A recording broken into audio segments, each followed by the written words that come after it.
Al-Fatihah. Bismillahirrahmanirrahim. Alhamdulillahirabbil alamin. Ar-Rahmanir-Rahim. Maliki yaumiddin. Iyyaka na'budu wa iyyaka nasta'in. Ihdinas siratal mustaqim. Siratal ladzina an'amta 'alaihim ghairil maghdubi 'alaihim waladdallin. Amin. Bismillahirrahmanirrahim.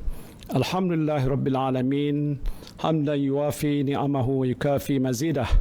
Ya Rabbana lakal hamdu wa lakal syukru kama yanbaghi li jalali wajhika wa azimi sultanik. Ya Allah, Ya Rahman, Ya Rahim, Engkau ampunilah dosa-dosa kami. Engkau rahmatilah diri kami, keluarga kami dan negara kami. Engkau lindungilah hamba-Mu yang kredit ini daripada segala musibah. Engkau jauhilah diri kami daripada penyakit yang berbahaya dan wabak yang mengancam nyawa. Engkau hindarilah kami daripada bala yang berat dan takdir yang buruk. Ya Allah, Ya Rahman, Ya Rahim, Engkau berilah kekuatan, kecekalan dan kesabaran kepada kami untuk menghadapi dugaan-Mu yang berat ini. Engkau tiupkanlah ketenangan dalam jiwa kami. Sesungguhnya setiap dugaan yang Engkau turunkan kepada kami, Ya Allah, tiadalah ia melainkan untuk meningkatkan ketakwaan dan keimanan kami kepadamu. Ya Allah, Ya Rahman, Ya Syafi, Engkau berilah kesembuhan kepada saudara-saudara kami yang dijangkiti wabak coronavirus, walau di mana saja mereka berada. Sesungguhnya tiada penyakit yang tidak dapat Engkau sembuhkan. Ya Allah, tiada mara bahaya yang tidak dapat Engkau jauhinya dari kami, Ya Allah. Kami bermohon kepadamu, Ya Allah, lindungilah kami, selamatkanlah kami, sejahterakanlah kami. Rabbana zalamna anfusana wa illam taghfir lana wa tarhamna lanakunanna minal khasirin. Rabbana atina fid dunya hasanah wa fil akhirati hasanah wa qina azabannar. Wa sallallahu ala sayyidina Muhammadin wa ala alihi wa sahbihi wa sallam. Walhamdulillahi rabbil alamin.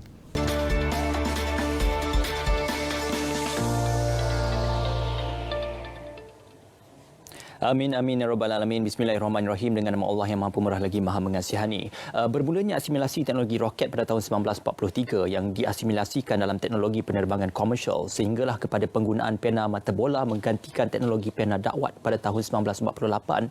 Ini menggambarkan sebenarnya perubahan inovasi dan teknologi itu banyak memberikan kemudahan kepada umat manusia secara sejagat. Namun, apabila kita membicarakan dan juga memberi spektrum perbincangan tentang inovasi dari segi perubatan dan kesihatan awam, sebenarnya inovasi itu ibarat perlumbaan jiwa dan juga nyawa. Kerana apa? Keterdesakan kita untuk memastikan agar setiap pandemik, setiap wabak yang melanda itu kita perlu mencari penyelesaiannya. Namun, dalam kita melalui proses penyelesaian itu, apakah antara perkara-perkara penting yang perlu kita berikan tamsilan dan juga takfrizan yang lebih benar terhadap perkara-perkara yang akan kita kerjakan itu. Assalamualaikum dan salam sejahtera. Terima kasih kerana bersama kami dalam Bicara Naratif pada malam ini. Alhamdulillah, mukadimah itu sememangnya membawa satu gambaran yang penting untuk kita melihat bagaimana sains, teknologi dan inovasi memberikan gambaran bahawasanya kita mendepani satu pandemik ataupun wabak yang perlu untuk menggerakkan setiap kudrat dan juga tenaga kerja kita untuk mencari penyelesaiannya. Alhamdulillah, pada malam ini saya amat besar hati untuk kembali kita memperkenalkan individu yang sudah lama kita nanti-nantikan dan juga selama kita sanjungi. Bersama dengan kita yang berhormat Khairi Jamaluddin, Menteri Sains, Teknologi dan Inovasi, kerana bersama dengan kami. Assalamualaikum, selamat malam. YB, apa khabar? Salam, Ismail. Baik, Alhamdulillah. YB, apabila kita bercerita tentang pandemik COVID-19 ini, spektrum perbincangan kita bukan lagi bercerita tentang kenapa ia merebak, bagaimana ia merebak, tetapi apakah penyelesaiannya, itu yang penting, dan bagaimana kita menanganinya. Tapi sebelum kita beralih kepada kita kata gerak kerja dan juga perbincangan secara dasar tentang apa yang digagaskan oleh MOSTI sendiri, sebelum itu bagi masyarakat di Rembau dan juga saya sendiri anak jati Rembau juga ingin mengetahui gerak kerja yang dilakukan dan banyak juga di-update oleh YB di ruangan Facebook. Mungkin di Rembau sini keadaannya bagaimana, YB? Keadaan dia semakin pulih. Banyak kes yang dah dibenarkan keluar daripada hospital. Dan Ketua Pengarah Datuk Dr. Hisham pun sentiasa update saya. Sebab saya pun ahli parlimen daripada sana. Jadi kluster yang pertama, kluster tabligh yang banyak kes di Pilin tu, saya rasa dah di bawah kawalan KKM. Ketua Polis Negara pun dah pergi balik ke Rembau. Dia orang Rembau juga, KPN. Jadi insya-Allah terkawal.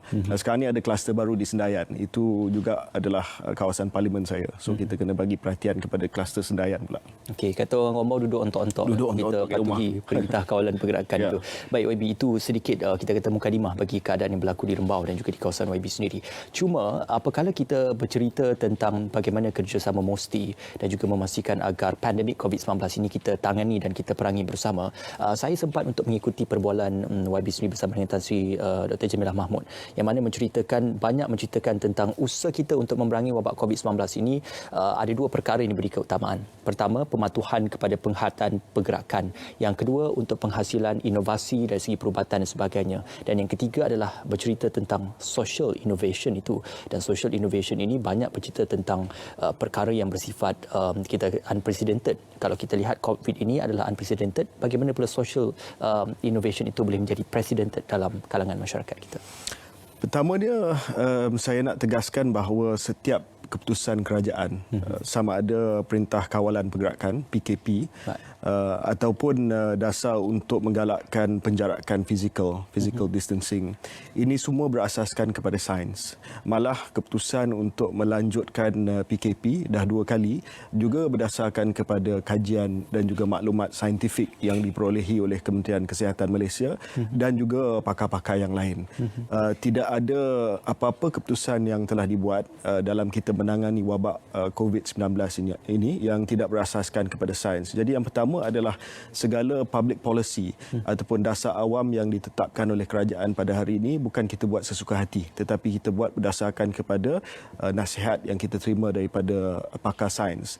Di situ MOSTI membantu Kementerian Kesihatan Malaysia. Sudah pasti segala keputusan frontline ataupun barisan hadapan dibuat oleh Kementerian Kesihatan Malaysia. MOSTI bantu daripada Akademi Sains kita, daripada pakar-pakar kita yang ada di universiti dan sebagainya.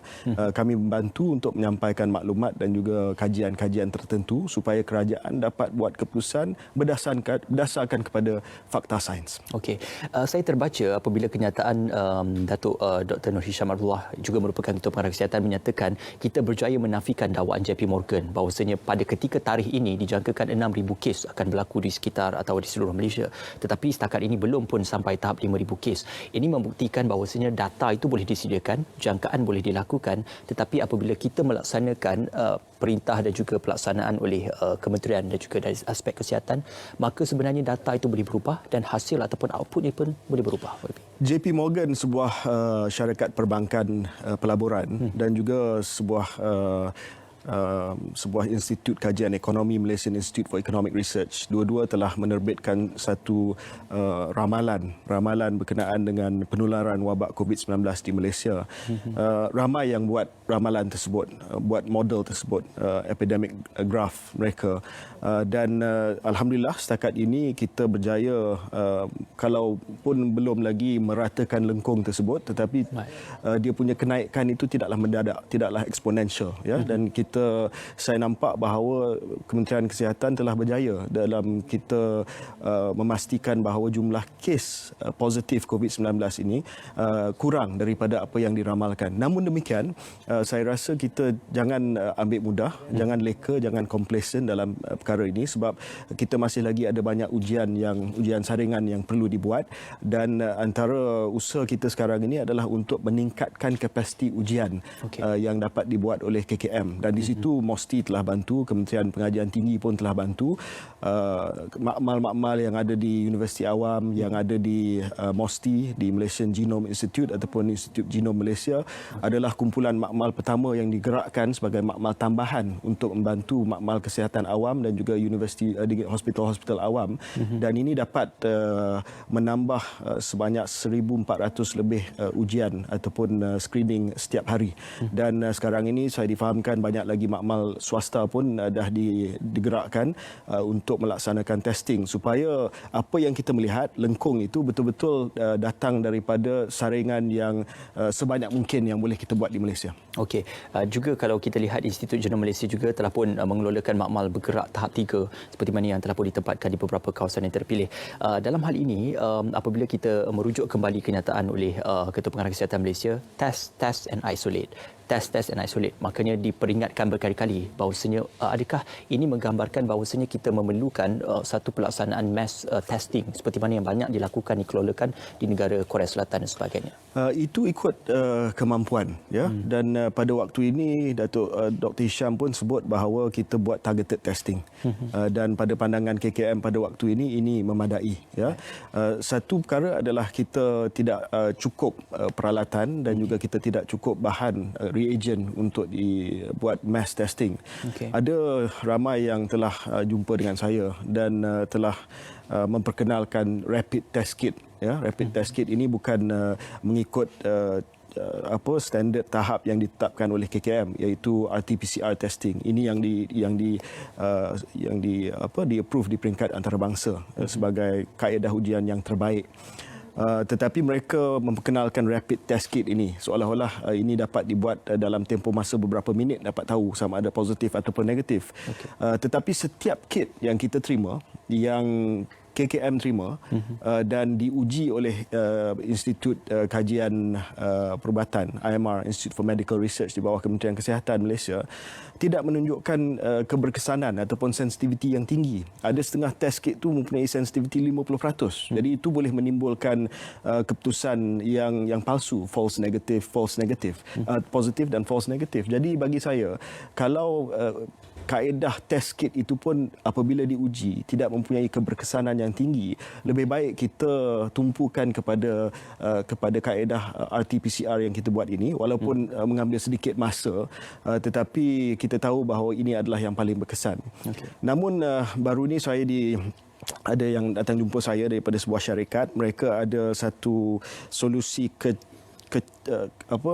artificial intelligence yang mana software ini dapat mempercepatkan proses PCR tersebut yang kita guna di Malaysia ni. So kita sedang uji sama ada apa yang disebut itu betul, sama ada AI software ini dapat mempercepatkan proses PCR itu untuk kita mempercepatkan proses ujian saringan COVID-19 ni. Okey, mungkin di peringkat tempatan kita melihat YB, ya, ada beberapa pihak, baik sama ada industri, pihak universiti ataupun pihak hospital-hospital universiti, banyak menggagaskan satu kaedah pelaksanaan inovasi untuk pengesanan pengujian. Malah ada yang sudah pun menggagaskan kita kata jenis-jenis dadah ataupun rawatan yang boleh membantu untuk mengekang wabak COVID-19 ini.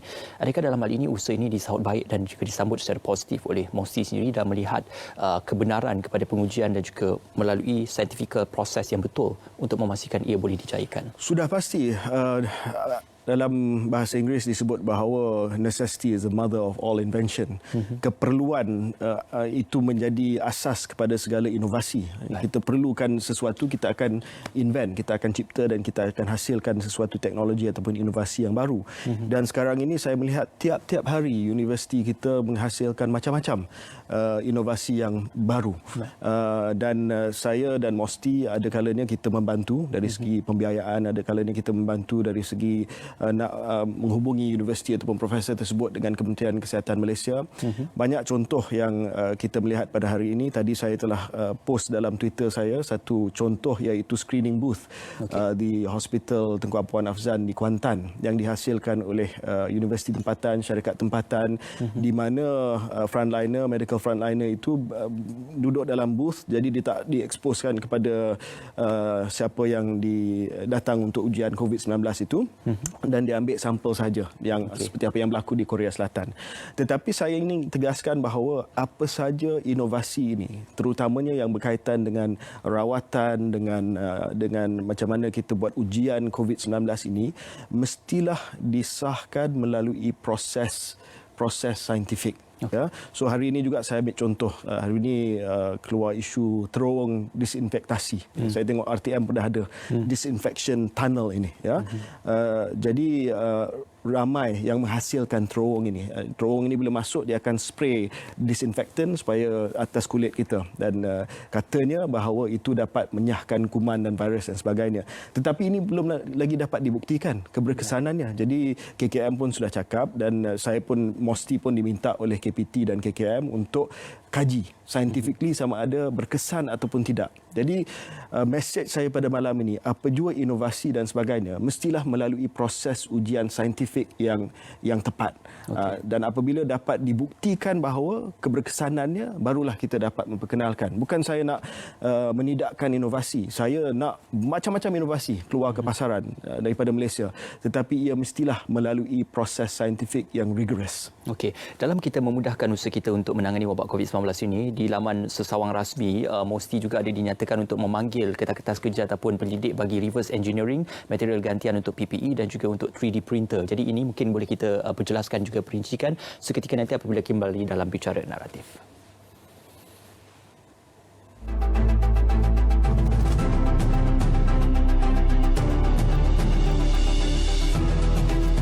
Naratif secara semestinya kita masih lagi bersama dengan YB Khairi Jamaluddin. Tadi YB kita meninggalkan persoalan tentang MOSTI sendiri mengambil kira dan juga kepentingan awam khususnya untuk melihatkan kepada kepakaran yang ditunjukkan oleh masyarakat kita juga untuk memberikan cadangan pendidikan mereka, mungkin dari segi untuk material gantian PPE, reverse engineering, 3D printer dan sebagainya.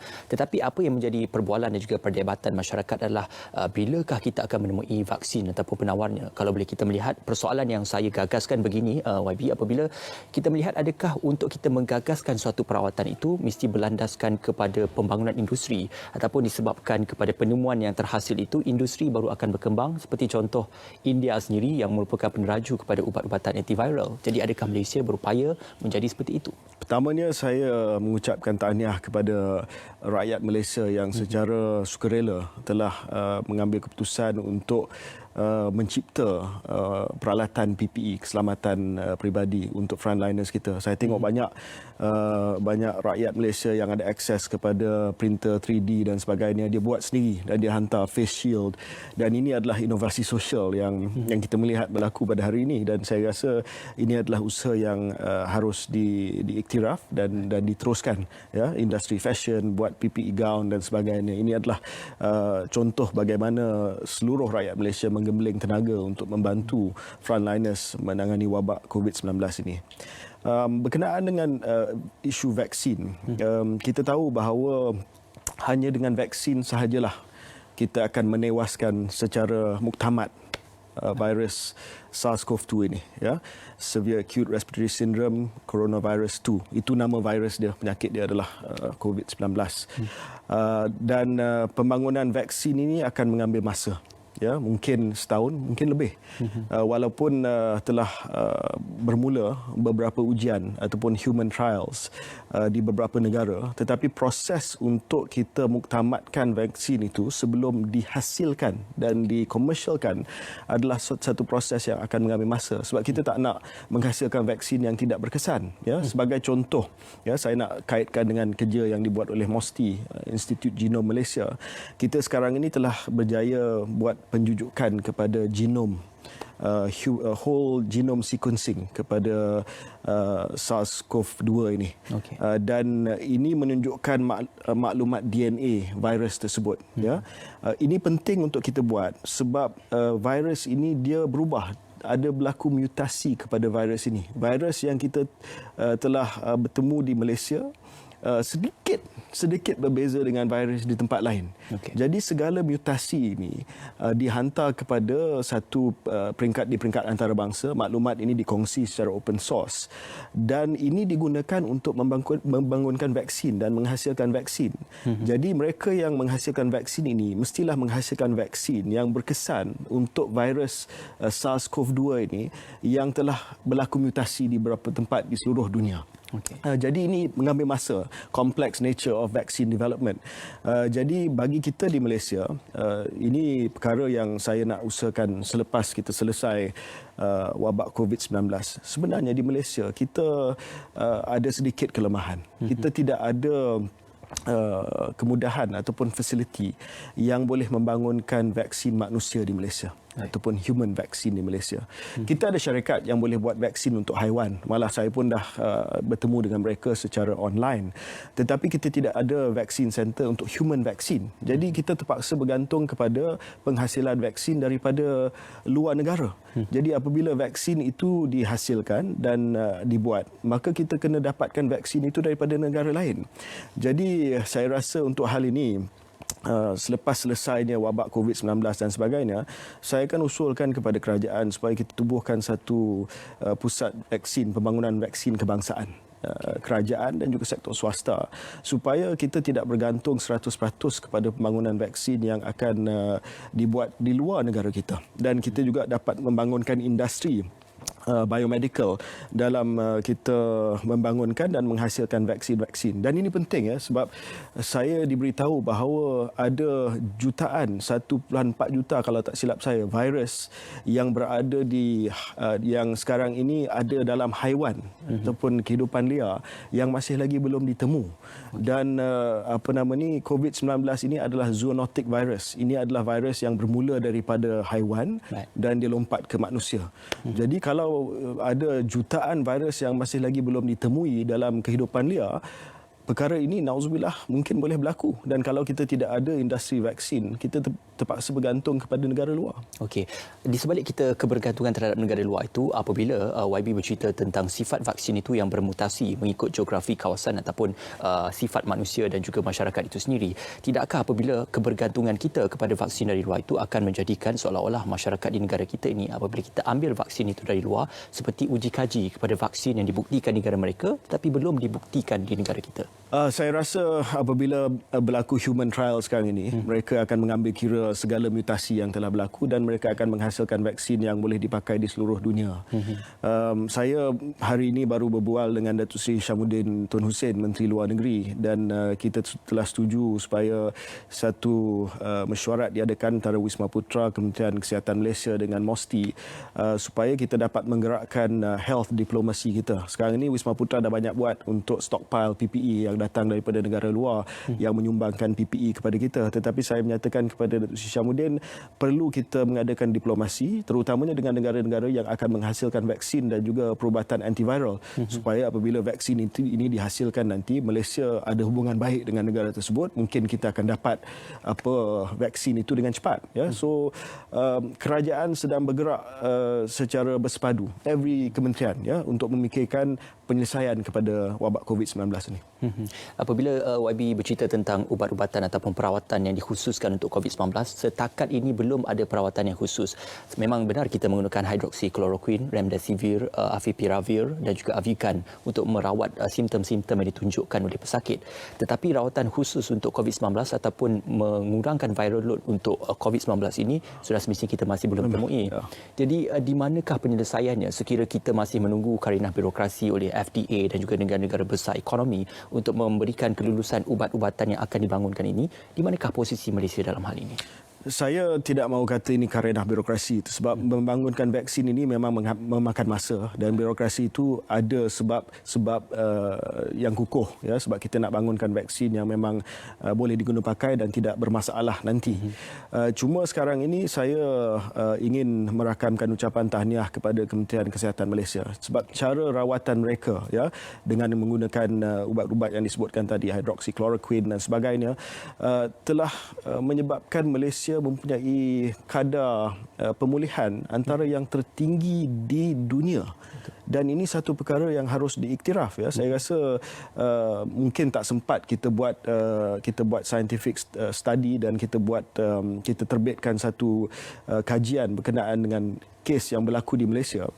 Tetapi selepas ini selesai, saya rasa Kementerian Kesihatan ada data, MOSTI pun boleh bantu untuk kita terbitkan kajian saintifik dari sudut pengalaman Malaysia dalam merawati COVID-19 dengan setakat ini mempunyai kadar pemulihan yang antara tertinggi di dunia.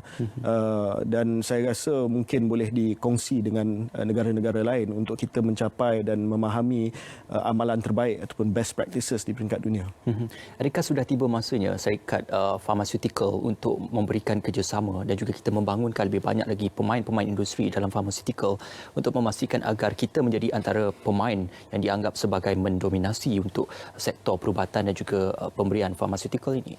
Ya, saya rasa pharmaceutical industry ini adalah industri yang perlu dibangunkan dengan lebih gigih lagi di Malaysia, terutamanya dari segi R&D dia, bukan hanya pembuatan ataupun manufacturing of drugs, terutamanya biosimilar drugs, generic drugs dan sebagainya, kita kena melabur lebih banyak lagi dalam R&D pendidikan. Dalam hal ini kalau sekiranya kita nak jadi industri leader dalam industri kesihatan ini. Cuma saya rasa selepas wabak COVID-19 ini, tidak ada kerajaan dalam dunia yang tidak akan mengutamakan sektor kesihatan dalam belanjawan mereka.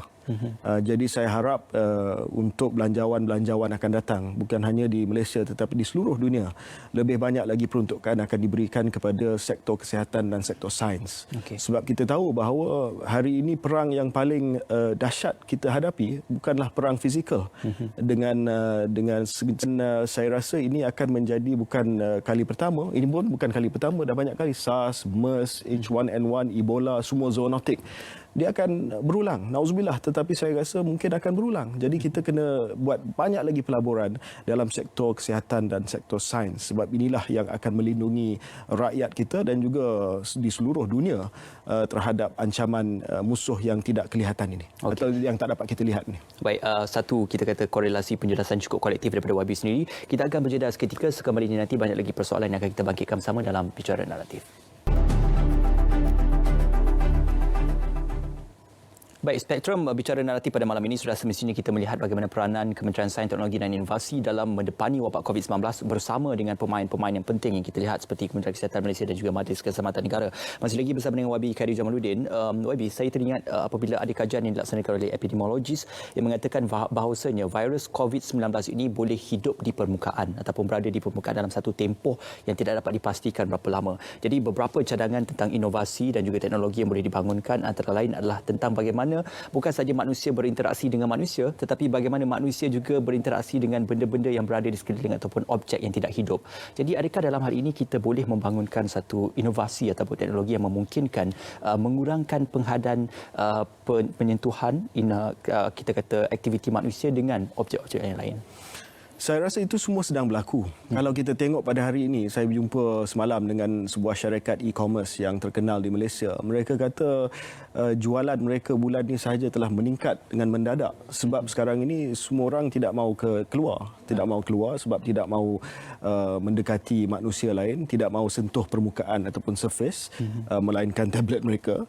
Dan mereka sudah membiasakan diri dengan norma baru ataupun new normal, di mana kita kurangkan sentuhan kepada manusia ataupun kepada permukaan surface, mana-mana surface. Cuma akhirnya untuk hal ini saya rasa teknologi penting sebab semakin banyak kita digitalize, kita tak perlu jumpa dengan orang, kita tak perlu sentuhan fizikal, tetapi akhirnya untuk menangani wabak COVID-19 dengan masalah di permukaan, di surface ini, kita balik kepada penyelesaian the most traditional, iaitu basuh tangan dengan sabun. Itu yang paling berkesan, ya, sebab ada sebab dia. Bila kita basuh tangan kita dengan sabun, dia pecahkan lapisan lipid yang membaluti virus ini dan virus itu dah mati. So ada benda yang kita boleh buat dengan teknologi, dengan inovasi. Ada benda yang kita kena bersandarkan kepada penyelesaian yang paling-paling lama, iaitu basuh tangan kita dengan air dan sabun 20 saat sekurang-kurangnya. Itu yang paling asas daripada itu paling asas. Baik juga kalau kita lihat ada beberapa negara di luar juga yang sudah pun mula menggagaskan inovasi mereka sendiri. Pertamanya kalau kita lihat di peringkat tempatan juga untuk perawatan mangsa-mangsa COVID-19 ini, face cubicle yang mana digunakan untuk memudahkan bagi doktor supaya tidak berlakunya jangkitan airborne terhadap doktor yang merawat. Malah ada juga yang sudah pun menggagaskan inovasi untuk topeng penutup hidung dan muka itu merupakan topeng antiviral mask yang mana lapisannya itu adalah untuk antiviral. Malah ada juga yang menggagaskan tentang protokol pandu lalu untuk kita membuat pengesanan swab bagi tekak dan sebagainya. Jadi adakah ini sebenarnya memberikan peratusan yang besar dalam mengurangkan rantaian jangkitan ataupun untuk mematikan terus? Ini semua membantu, ya. Nak matikan terus ni kita kena tunggu vaksin. Ini semua membantu kita meratakan lengkung jangkitan. Ini semua beli masa. We are buying time. Sampai satu waktu yang kita dah menghasilkan vaksin. Kita nak cuba meratakan lengkung jangkitan itu sebab kita tidak mahu kadar jangkitan itu terlalu cepat di mana kita tidak cukup katil ICU, kita tidak cukup peralatan pernafasan ventilator dan ini akan menyebabkan Malaysia menjadi seperti negara Itali di mana kita berdepan dengan kes-kes dan juga kematian yang lebih tinggi lagi.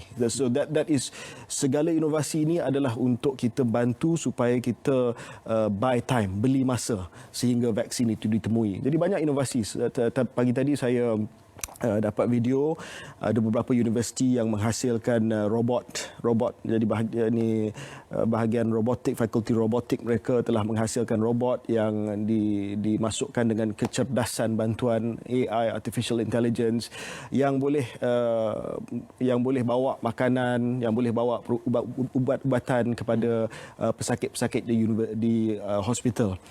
Bukan pesakit COVID buat masa ni, pesakit lain. Jadi apabila robot dapat buat tu, jadi maka kita punya kaki tangan kesihatan bolehlah buat tugasan yang lain. Jadi ini semua membantu menjadi khidmat sokongan untuk kita meratakan lengkung ataupun flatten the curve of infection. Okey. Alang-alang YB juga turut menyentuh dan juga mempertegaskan kembali berkenaan vaksin ini. Apabila kita melihat fungsi dan juga peranan vaksin adalah memastikan agar kita mencapai tahap herd immunity ataupun peratusan immunity yang kita kata tinggi dalam kalangan masyarakat untuk memastikan penyebarannya dapat ditangani. Tetapi persoalannya apabila kita menyamakan situasi itu seperti influenza, pneumokokal ataupun polio, ia mengambil masa bertahun-tahun juga. Jadi dalam masa bertahun-tahun ini, adakah perlumbaan untuk kita melihat dan juga meratap lebih ramai yang terpaksa terkesan akibat COVID-19 ini boleh kita korbankan sekiranya proses itu berpanjangan? Saya rasa tidak ada negara dalam dunia yang telah mengambil strategi ataupun mengambil dasar untuk menggalakkan immunity pukal ataupun herd immunity.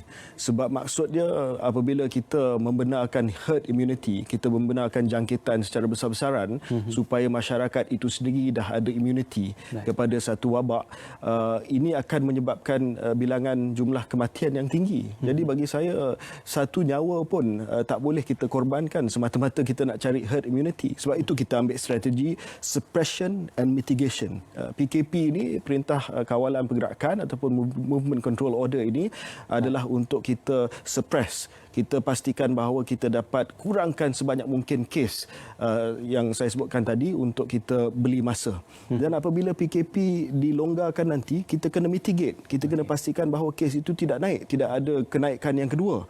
Kita tengok di Singapura, ya, satu negara yang sebelum ini menjadi contoh bagaimana mereka respon kepada wabak COVID-19. Tetapi akhirnya terpaksa buat PKP seperti mana Malaysia juga ada perbezaan sedikit, ya, sebab bilangan kes mereka menaik. Hari ini saya difahamkan lebih daripada 300. Jadi jangan kita rasa selepas PKP ini kita boleh kembali seperti biasa. No, kita tak boleh kembali seperti biasa. Sampai kita bertemu vaksin, hasilkan vaksin dan dapatkan vaksin COVID-19 ini, jangan salam. Jangan terlalu dekat dengan orang yang kita tak kenal, non-family member kita dan sebagainya. Ini perlu menjadi budaya. Jadi saya risau sebab kebetulan bulan depan akan kita menyambut, tak lama lagi kita akan mula bulan Ramadan. Lepas tu Hari Raya. Hari Raya budaya kita mesti salam. Ya? Saya risau kalau kita dah tak ada PKP nanti dah, kita pergi salam orang, ya, dan kita amalkan benda-benda yang biasa dalam kehidupan kita. Jadi ini adalah sangat-sangat bahaya sebab kita tak nak nanti apabila bilangan kes kita dah turun dan Kementerian Kesihatan menyarankan kepada Perdana Menteri boleh kita tamatkan PKP, kita kembali kepada amalan biasa dan kita terpaksa buat PKP semula. Dan ini akan ada kesan yang sangat-sangat besar, bukan hanya kepada ekonomi tetapi juga kepada kesihatan mental kita. Kalau sekiranya kita dah kurung berapa lama, bebas, lepas tu terpaksa berkurung lagi. Okey, itu sebenarnya sesuatu yang perlu kita patuhi secara bersama. Apabila YB menyebut tentang to buy time ataupun mencedarkan masa, ini satu perkara yang memberikan perhatian yang serius. Kerana kalau kita lihat, saya nak membawa perhatian YB kepada Open Innovation yang pernah pun dilaksanakan di West Africa dalam menangani wabak Ebola. Apabila 1,500 idea telah pun diterima dan 14 daripada idea itu telah pun dilaksanakan sehingga sekarang untuk menangani wabak Ebola itu. Jadi adakah dalam hal ini MOSTI sudah pun bersedia untuk menerima lebih banyak idea dalam tujuan inovasi? COVID-19 covid19@mosti.gov.my menjadi email tetap sehingga kita menang perang ini untuk kita terima apa saja idea. Baik. Saya bagi tahu kaki kilangan di Mosti, there is no bad idea. Tidak ada idea yang tak bagus. Semua idea mesti kita kaji. Ada idea yang dapat kita usahakan, mungkin ada idea yang tak dapat kita usahakan. Tetapi sekarang bukanlah masa untuk kita bersikap bodoh sombong, tak nak dengar orang lain, tak nak dengar idea daripada orang, kata kita tahu segala-galanya. No, ini adalah novel virus. Maksud novel virus ini adalah virus yang baru. Tak ada siapa yang tahu pasal virus ini. Kita pun tak tahu macam mana perangai virus ini selepas ini. Ya. Kita semua satu dunia sedang belajar apakah itu SARS-CoV-2 dan juga wabak COVID-19 ini. So bagi saya tidak ada idea yang boleh kita ketepikan begitu saja. We look at every single idea. Okey. Dalam kita memberikan, kita kata sedikit kredit kepada petugas-petugas barisan hadapan untuk memastikan mereka tidak drain out ataupun kepenatan akibat kita memerangi wabak COVID-19 ini, inovasi dan pendidikan terhadap 3 perkara tunjang utama dalam COVID-19, patologi, epidemiologi dan juga virologi. Jadi ketiga-tiga perkara ini bagaimana kita melihat diselaraskan secara bersama untuk memastikan setiap penemuan dalam setiap bidang itu digabungkan dan diselaraskan untuk memerangi novel. Memang dah digabungkan pun di bawah Kementerian Kesihatan Malaysia. Malah kita ada beberapa task force tambahan di bawah Mosti. Kita ada task force epidemiologi yang telah ditubuhkan bukan untuk ganggu KKM tetapi untuk membantu, sebab datanya semua datang dan kita nak buat perbandingan antara data yang kita ditemui di KKM dan juga di Mosti, dan ini saling membantu. Jadi dari segi cabang-cabang perubatan yang disebutkan tadi, malah dari segi kementerian-kementerian itu pun semua dah diselaraskan untuk menangani wabak COVID-19 ini. Okey. Dan persoalan tentang bagaimana kita melihat komitmen yang diberikan bukan saja oleh masyarakat tetapi juga pihak kerajaan dan juga Majlis Keselamatan Negara dan juga petugas-petugas barisan hadapan. Dalam hal ini, apabila kita melihat di negara luar sendiri, mereka berdepan dengan suatu perkara yang walaupun sebuah negara yang maju tetapi masih lagi terkesan secara teruk ataupun secara kita kata dalam skala yang meluas. Jadi adakah sebenarnya kita mempunyai kemampuan untuk menjadi antara pioneer ataupun menjadi contoh role model kepada memerangi wabak COVID-19 berbanding negara-negara lain?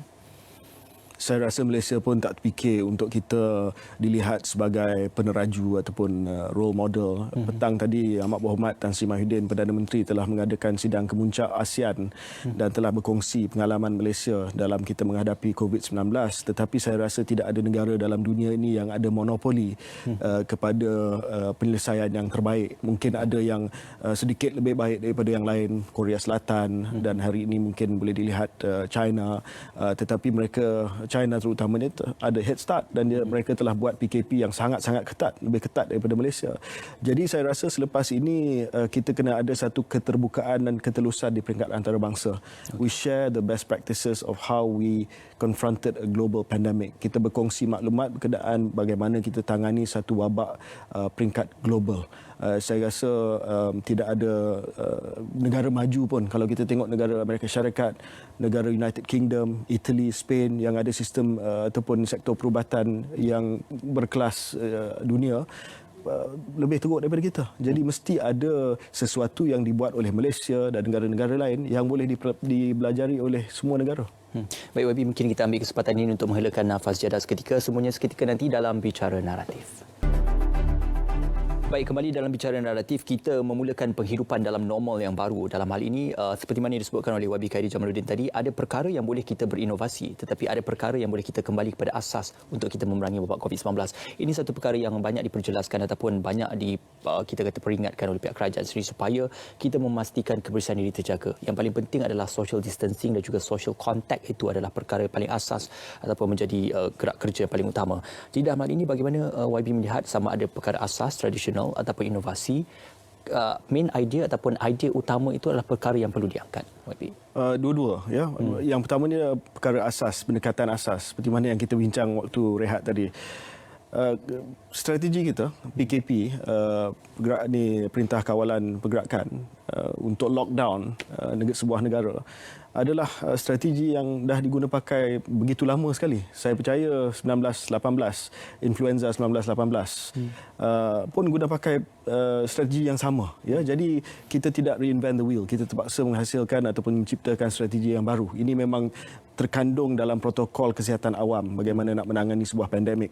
Tetapi kita boleh bawa masuk inovasi untuk bantu. Sebagai contoh, satu ketika nanti PKP akan dilonggarkan ataupun akan ditamatkan dan kita akan kembali di alam luar. Kita akan dapat keluar daripada rumah kita. Mungkin kita akan, bukan mungkin, pasti kita akan sambung penjarakan fizikal, amalan pembersihan diri dan sebagainya. Tetapi mungkin ada sektor-sektor ekonomi yang dibenarkan bermula operasi sebab kita nak pastikan bahawa ekonomi kita juga tidak lingkup. Ya. Dan dalam hal ini, bagaimana kita nak pastikan bahawa kita dapat gunakan teknologi dan inovasi untuk membantu kita mengawal sekiranya berlaku kluster jangkitan yang baru.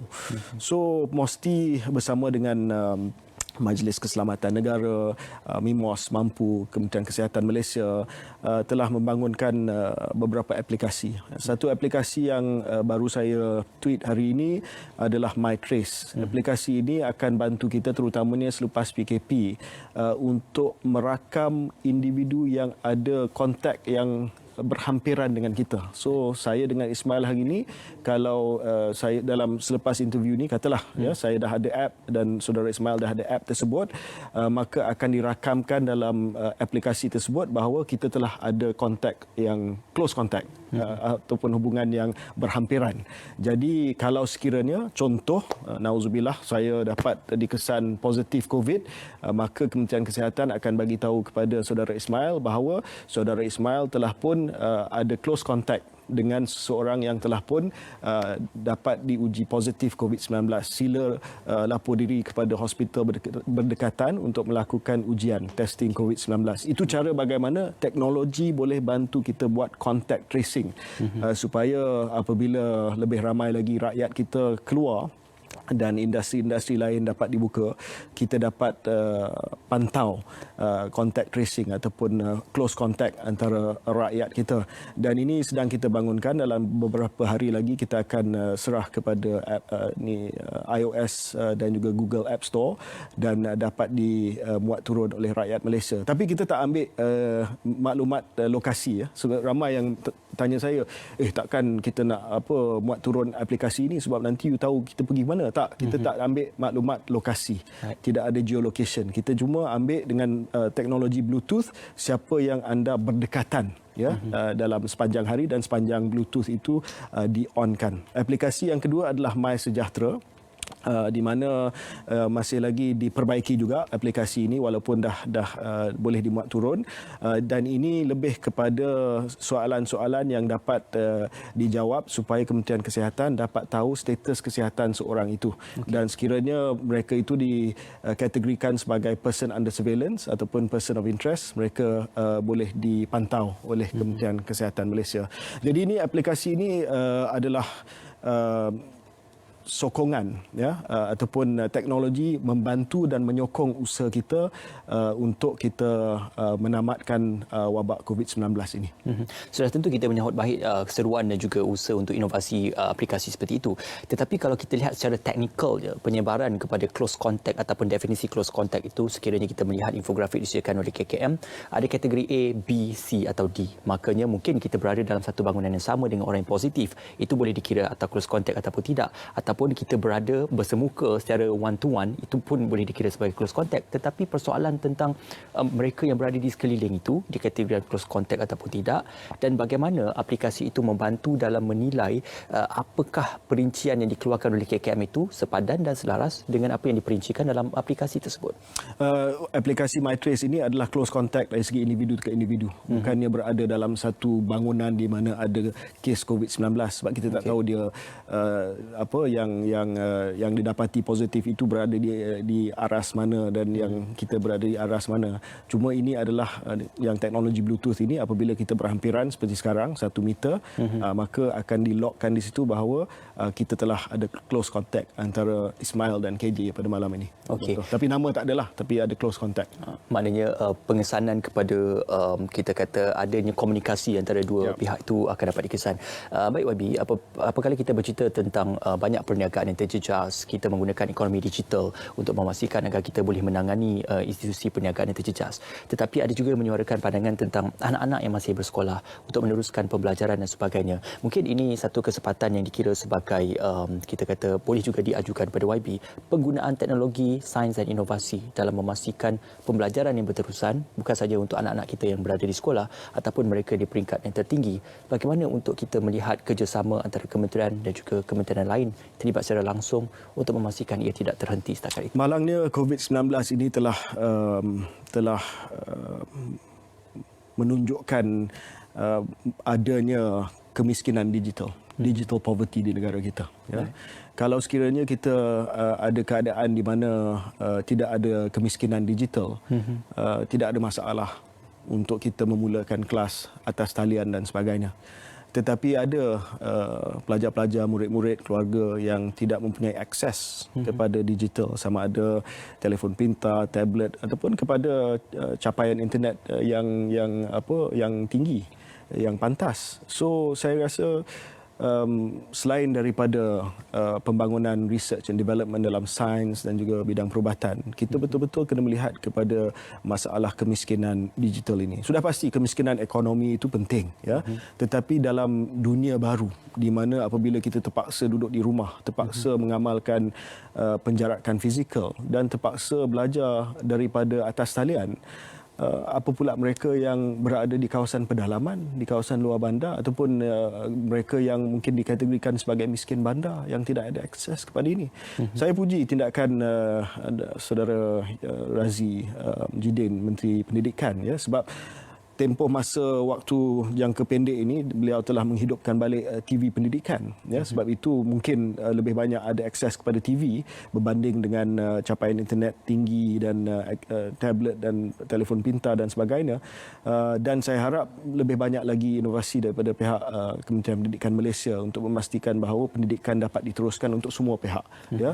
Bukan sahaja mereka yang ada connectivity, digital connectivity, tetapi juga kepada mereka yang mungkin terkandung dalam kemiskinan digital pada hari ini. Tapi ini tugas kerajaan. Selain daripada pelaburan dalam bidang kesihatan, dalam bidang sains, selepas ini mesti banyak lagi usaha untuk kita pastikan bahawa no one is left behind as far as the digital world is concerned. Tidak ada seorang pun yang ketinggalan dalam usaha kita memastikan bahawa setiap rakyat Malaysia berhubung melalui dunia digital. Okey, YB, kita menjadi realistik untuk kita menyimpulkan perbualan dan juga perkembangan kita pada malam ini.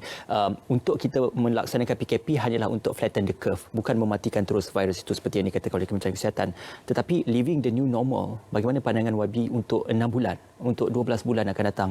Living the new normal itu akan menjadi sesuatu yang berbeza tetapi boleh diterima oleh masyarakat. Kita sedang fikir apakah cara untuk kita dapat memastikan bahawa gaya hidup dan amalan baru ini berkekalan. Yang saya paling risau, Ismail, adalah apabila kita tamatkan PKP nanti, mungkin minggu pertama, minggu kedua, kita mengamalkan penjarakan fizikal. Kita mengamalkan tahap kebersihan yang paling tinggi. Tetapi manusia ni biasalah, dia a creature of habits. Dia biasa dengan apa yang dia selalu buat. So apabila tidak lagi ada kes-kes yang tinggi, mereka tabiat yang lama, perangai yang lama, amalan yang lama akan kembali. Dan itulah yang menjadi risiko yang paling tinggi. Jadi seruan saya kepada rakyat Malaysia adalah kita kena biasakan diri dengan normal baru ni, new normal, supaya selepas ini jangan ada penularan ataupun kluster yang baru. Kita nak selamatkan Malaysia daripada COVID-19. Baik, satu korelasi penjelasan cukup kolektif daripada YB Khairi Jamaluddin, Menteri Sains, Teknologi dan Inovasi. Terima kasih juga kepada Mosti kerana kesediaan anda untuk bersama kami dalam Bicara Naratif pada malam ini. Secara kesimpulannya, mungkin kita boleh menggambarkan dan mungkin juga kita boleh menjanjikan akan hadirnya pelangi selepas hujan dan juga ribut. Tetapi andainya kita leka dan juga kita lupa, maka akan hadirlah mudarat kepada diri kita. Tetapi sekiranya kita berjaga-jaga, maka manfaatnya akan kita peroleh secara bersama. Bicara Naratif pada malam ini kembali mengingatkan anda supaya patuhi perintah kawalan pergerakan, stay at home, duduk di rumah dan biarkan mereka yang bertugas di barisan hadapan berusaha sedaya upaya untuk memastikan kita menghentikan rantaian jangkitan COVID-19. Terima kasih bersama kami. Teruskan siaran anda bersama kami di RTM, channel media yang paling dipercayai. Terima kasih sekali lagi kepada Yang Berhormat Khairi Jamaluddin kerana bersama dengan kami pada malam ini. Alhamdulillah, kami amat berhati untuk bersama dengan Yang Berhormat pada malam ini. Dan sudah semestinya teruskan siaran anda bersama kami. Assalamualaikum dan selamat malam.